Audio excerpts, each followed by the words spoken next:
আসন্ন ত্রয়োদশ জাতীয় সংসদ নির্বাচন সামনে রেখে আরও ৩৬ আসনে প্রার্থীর নাম ঘোষণা করেছে বিএনপি। বৃহস্পতিবার গুলশানে বিএনপির চেয়ারপারসনের কার্যালয়ে সংবাদ সম্মেলনে দলটির মহাসচিব মির্জা ফখরুল ইসলাম আলমগীর প্রার্থীদের নাম ঘোষণা করেন। সম্প্রতি বিএনপিতে যোগ দেওয়া রেজা কিবরিয়াকে হবিগঞ্জ ১ আসনে আর ঢাকা ১০ আসনে ঘোষণা করা হয়েছে শেখ রবিউল আলমের নাম।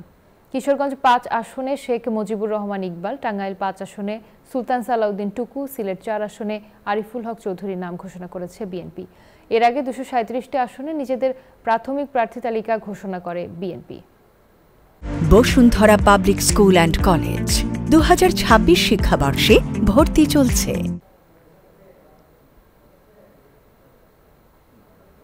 আব্দুল সালাম, ডাক্তার আব্দুল সালাম, দিনাজপুর ৫ একেএম কামরুজ্জামান, নওগাঁ ৫ জাহিদুল ইসলাম ধলু, নাটোর ৩ মোহাম্মদ আনোয়ারুল ইসলাম, পটুয়াখালী মোহাম্মদ শহীদুল আলম তালুকদার, বরিশাল ৩ জয়নাল আবেদিন, ঝালকাঠি ১ রফিকুল ইসলাম জামাল,